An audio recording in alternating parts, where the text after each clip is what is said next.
Welcome back to the channel, squad. I'm Ryan, and in today's video we are going to look at putting a blurred effect on your photos to up your Instagram game, to take it to the next level. Now, over on X, I've seen a ton of people overseas not necessarily doing the redacted bar that we do here in the US. I feel like it's really common to just put the black bar and be like edgy like that, but I noticed people were doing those pixelated effects, and I really liked the way it was coming out, especially putting like color grading or just adjusting the photos a little bit.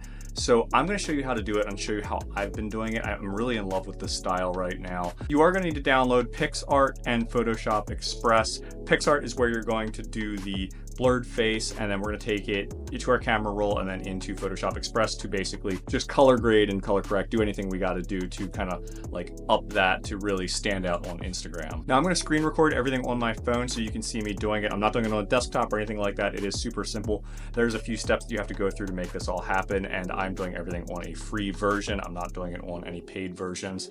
So there are ads on some of these, which is really lame, but I'm not paying for this. I don't think you should either. All right, so we're in PixArt right now, and the first thing we're going to do is go into the effects tab right here. Your effects are going to come up. Now, these are some of the ones that I've used recently, so we're just going to click on the pixel right there, and as you can see, the entire picture is gone. So you got this really cheesy picture of Sean, by the way. So up in the top center of the screen, you can see the eraser button. We're going to go ahead and hit that, and then we are going to hit invert, and everything's gone. Then we're going to go to the restore button now that we've inverted it, and we can zoom in on Goofball's face right here, and we'll just go here, drop this down a bit. So just drop the intensity and just kind of go through here and just do some of this right there. Let's zoom out. That's not terrible. It might be a little excessive around his face. I could feather that in probably a little bit better. Actually, let's go ahead and do that. Just gonna go back. We'll zoom in again, and let's adjust that, make it bigger, and just stick to this general area here. Make sure we get that. That's a heck of a lot better. Just his glasses right there, maybe like right to there, and we'll zoom out. That's pretty good. So all we're going to do is just hit OK on that. So the check mark in the top right corner, go ahead and hit that, and then the download button is that like U shape with the arrow pointing down. It's going to save it to my camera roll. This prompt's going to come up, and it's going to try and shill their app and try and sell that to you, and we're just going to say no thank you. Go ahead and close. It's probably going to hit us with an app. Yeah, freaking stupid. So we're done with this app for now. It's in our camera roll. We're going to go to Photoshop Express. Before we go any further, I'd like to thank my sponsors, Jackal Tactical and Specna Arms. The best way to support me and the channel is to go buy your airsoft stuff from them. Buy from Specna Arms and pick yourself up some awesome gear from Jackal Tactical. They've got a website and 2 convenient locations, one in Lebanon, Pennsylvania, the other one in Conestoga, Pennsylvania at Ambush, Airsoft, and Paintball. Go check them out. Let's get back to the video. So what we're going to do is, first of all, I can go to my looks, I can go to favorites, but you know what, let's just walk it. I'm going to walk you through this now. I'll show you what I do generally. You can go to looks down here. There's themes, adjustments, and all kinds of other stuff that you can do if you really want to get like really crazy with it. I'm not going too crazy with this picture. I'm just gonna go here to this, go here because I know it looks half decent. We can kind of go through all of these, and then you can actually favorite some of these and pick which looks you like. And it's basically like not necessarily a filter, but it's kind of like a filter or a like a lookup table, and basically just changes the color, and then does some basic edits for you, but you can go in and kind of tweak these a little bit better yourself. But anyways, we're just going to go with I believe the second one. I do like the color.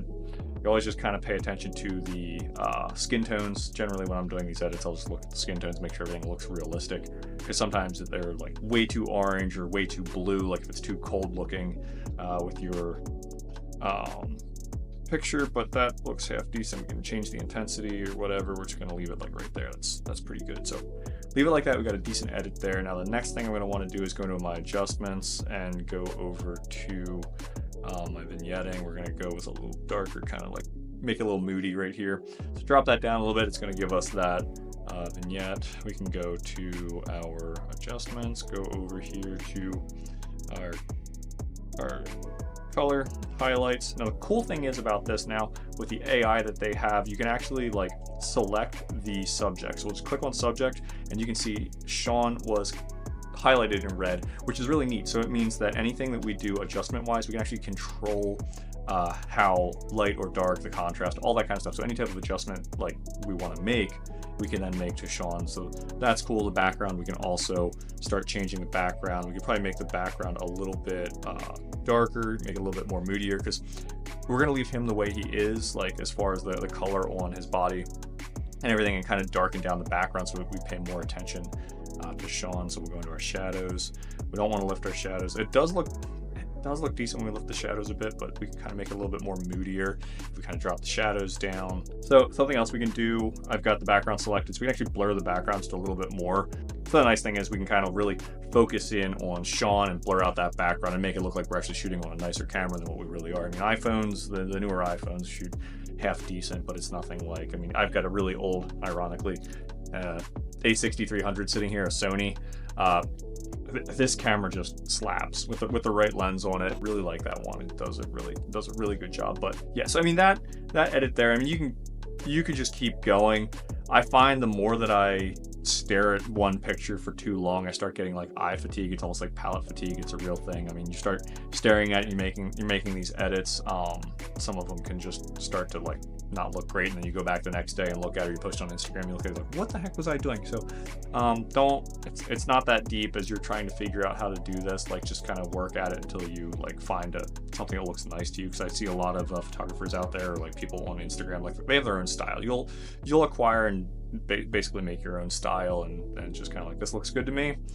People like it. Don't care. I mean, I don't care what people think of my pictures. I mean, if they like it, awesome. Thank you so much for liking my photos. But at the same time, like if it's for you, you're documenting your life, you're documenting what you're doing, you're putting your own spin on it. And if I only have 500 people who are following me and like what I'm doing, that's all I really need. Like that's all I really want, is just people who actually think what I'm doing is neat, you know? So you don't need a huge following, and you don't need to worry about people liking your edits, you know?